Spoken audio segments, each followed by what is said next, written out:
नीलताल कहकर एक गांव में झिलमिल नामक एक अनाथ लड़की सड़क पर जूता पॉलिश करने का काम किया करती थी।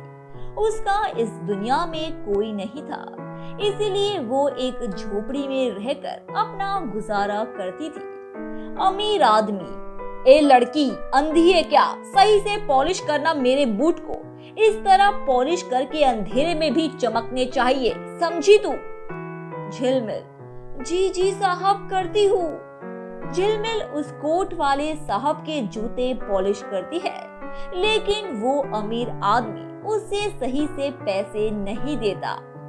झिलमिल, साहब पूरे 5 रुपए हुए हैं, दे दो ना साहब। अमीर आदमी, पागल हो गई है क्या तू? अरे इतनी घटिया बूट पॉलिश की मैंने तुझे 5 रुपए दूं? हा हा हा, मैं इतना बेवकूफ नहीं हूँ, चल फुट यहाँ से, आई बड़ी भिखारन कहेगी। अमीर आदमी अपनी कार में बैठता है और वो झिलमिल को पैसे नहीं देता। बेचारी झिलमिल रोने लगती है और रोते रोते वो नंगे पांव ही उस आदमी के कार के पीछे भागने लगती है।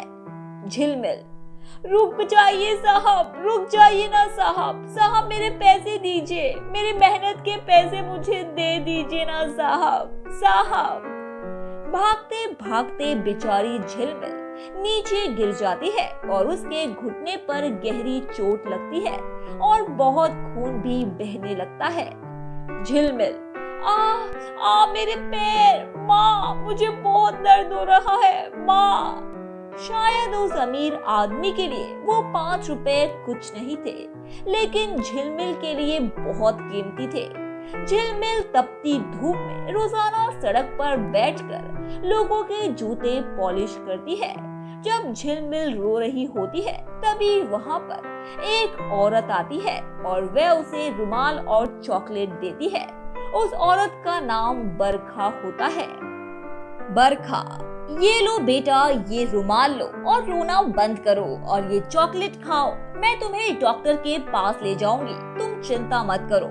ठीक है, पहले रोना बंद करो और इस चॉकलेट को खाओ, तुम्हें अच्छा लगेगा। झिलमिल, धन्यवाद आंटी। झिलमिल बरखा ने दिए हुए चॉकलेट खाती है और बरखा उसे वहां से उठाकर डॉक्टर के पास ले जाती है और उसकी चोट पर बैंडेज लगवाती है। झिलमिल, आंटी मेरी मदद करने के लिए आपका बहुत बहुत धन्यवाद। बरखा, कोई बात नहीं बेटा। देखो झिलमिल बेटा, मैं तुम्हारी पूरी कहानी जानती हूँ कि तुम अनाथ हो और कैसे तुम रोज सड़क पर बूट पॉलिश करके अपना जीवन यापन कर रही हो। क्या तुम मेरे साथ मेरे घर पर चलोगी? मैं तुम्हें अपनी बेटी जैसे ही रखूंगी। मुझे कोई बेटी नहीं है ना, इसीलिए प्लीज झिलमिल। झिलमिल, ठीक है बरखा आंटी, मैं तो खुशी खुशी चलूंगी आपके साथ। झिलमिल बड़ी खुशी से बरखा के साथ चली जाती है और तभी बरखा उसके सामने झाड़ू और पोछा फेंकती है। झिलमिल, ये सब क्या है आंटी? बरखा, ज्यादा बन मत और चुपचाप पूरे घर की सफाई करने लग। चल, बहुत हुआ तेरा नाटक। मैंने तेरे साथ अच्छा बनने का नाटक किया ताकि तू मेरे घर की मुफ्त की नौकरानी बन जाए और तू यहाँ से कहीं नहीं जा सकती। तुझे इसी घर में कैद करके रखूंगी मैं। झिलमिल बहुत डर जाती है। झिलमिल, नहीं आंटी, नहीं नहीं, मेरे साथ ऐसा मत करो।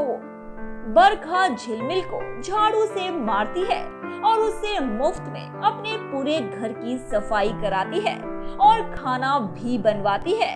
एक दिन झिलमिल बरखा के लिए ऑमलेट सैंडविच बनाती है, जो बरखा और उसकी सहेलियों को बहुत पसंद आती है। बरखा, चलो कुछ तो अच्छा बनाती है ये लड़की। पहली सहेली, हाँ बरखा, बहुत ही स्वादिष्ट है ये omelette sandwich, it taste heavenly. दूसरी सहेली, तूने सच में बहुत अच्छी नौकरानी रखी है। बरखा, हाँ हाँ, मैं उसे हर महीने 10,000 रुपए देती हूँ, सिर्फ खाना बनाने के और साफ सफाई के। अब मैं हाई क्लास हूँ ना, तो स्टेटस भी मेंटेन करके रखना पड़ता है, यू नो ना गर्ल्स। पहली सहेली, yes yes darling, we know. Barkha अपनी सहेलियों के आगे बहुत झूठ बोलती है।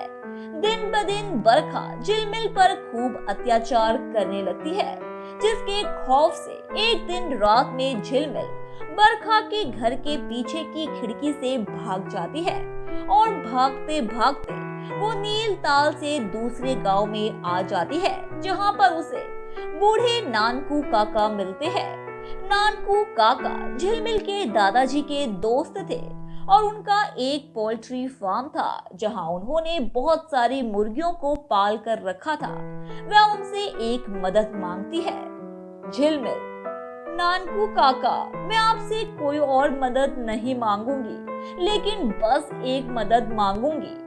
नानकू काका, बोलना झिलमिल बिटिया, क्या हुआ? झिलमिल, काका, क्या आप मुझे रोजाना आपकी मुर्गियों के अंडे दे सकते हो? मैं एक ऑमलेट सैंडविच ठेला लगाकर अपना गुजारा करना चाहती हूँ। पैसे आने पर मैं आपको सारे पैसे सूद समेत लौटा भी दूंगी। नानकू काका, हाँ हाँ बिटिया, जरूर, क्यों नहीं। झिलमिल, धन्यवाद काका। झिलमिल अब नानकू काका से रोज अंडे लेकर उस गांव के फुटपाथ पर ऑमलेट सैंडविच बेचने लगती है और एक ही दिन में उसके पास ग्राहकों की भीड़ जम जाती है। झिलमिल, ऑमलेट सैंडविच ले लो, ऑमलेट सैंडविच, स्वादिष्ट और मजेदार ऑमलेट सैंडविच। एक बार खाओगे तो दीवाने हो जाओगे। स्वाद और दम दोनों में एकदम जबरदस्त। ऑमलेट सैंडविच ले लो, ऑमलेट सैंडविच। सभी उसकी ऑमलेट सैंडविच की जम के प्रशंसा करते हैं। पहला ग्राहक, वाह वाह, क्या स्वादिष्ट ऑमलेट सैंडविच है ये तो, मजा ही आ गया इसे खाकर तो।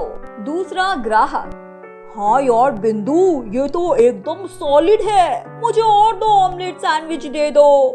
झिलमिल, जी भैया। इस तरह झिलमिल ऑमलेट सैंडविच बेचकर ढेरों पैसे कमाती है और स्कूल जाने लगती है। पढ़ लिख कर उसे एक अच्छी नौकरी मिलती है और वो अपने जीवन में खूब तरक्की करती है। धन्यवाद।